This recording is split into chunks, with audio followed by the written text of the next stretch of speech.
Alam mo ba yung pakiramdam na sobrang busy ka sa buhay, trabaho, pamilya, problema, tapos bigla mong na-realize parang nakalimutan mo na si Lord? Parang dati ang lapit mo sa Kanya pero ngayon, bihira na lang. Sabi sa Deuteronomy 6, iisa lang ang Diyos. Ibigin mo siya ng buong puso, kaluluwa at lakas. Ituro mo ang Kanyang salita sa iyong pamilya, araw at gabi.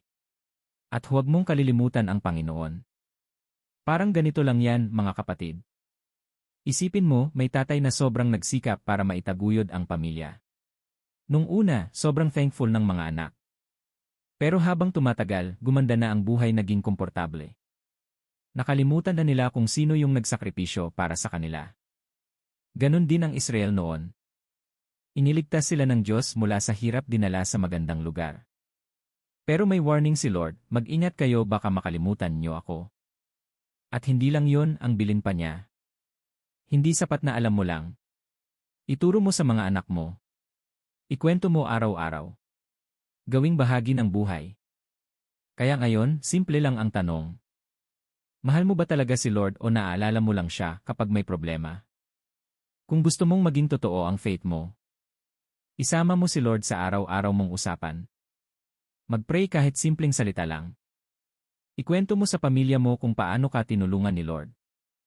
Hindi lang dapat Sunday Christian. Dapat everyday, every moment, kasama mo siya.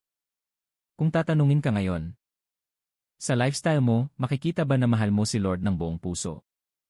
Tayo'y mag-pray. Panginoon, patawad kung minsan nakakalimutan ka namin, lalo na kapag okay ang buhay. Tulungan mo kaming mahalin ka ng buong puso, kaluluwa, at lakas. Ipaalala mo sa amin araw-araw kung gaano ka kabuti. Turuan mo rin kaming ipasa ang iyong salita sa aming pamilya. Sa pangalan ni Jesus, Amen. Kung nakarelate ka dito, comment mo, Lord, ayaw kitang makalimutan.